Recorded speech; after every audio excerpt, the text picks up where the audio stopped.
SIR এর কাজ শুরু হওয়ার আগে বিজেপির একজন কেন্দ্রীয় মন্ত্রী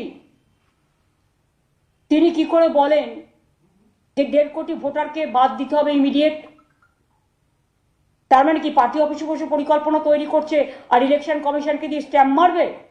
সুতরাং আমি মনে করি যে তাড়াহুড়ো করে যদি নাগরিকদের নাম কোনোভাবে বাদ দেওয়া হয় বিজেপির কথায়, কোনো সম্প্রদায়কে যদি তার অধিকার হরণ করে নেওয়ার চেষ্টা করা হয়, আসামেও আপনারা দেখেছেন এনআরসির নাম করে কত লক্ষ হিন্দু ভোটারের নাম বাদ দেওয়া হয়েছিল, রাজবংশীর নাম বাদ দেওয়া হয়েছিল, নেপালের নাম বাদ দেওয়া হয়েছিল। তাহলে আসাম গভর্নমেন্ট এনআরসি যখন নোটিশ পাঠাচ্ছে, তার মানে এটা এসআইআর না, এটা এনআরসি। আগুন নিয়ে খেলবেন না, কন্ট্রোল ইউর সেলফ ফার্স্ট। আপনার মিনিস্টার যদি কাজ শুরু হওয়ার আগেই বলে 1.5 কোটি ভোটার বাদ দেবে, ফার্স্ট আপনি মিনিস্টারকে বাদ দিন, আর তা নাহলে বলুন এগুলো চক্রান্ত। দুটো একসাথে চলবে না।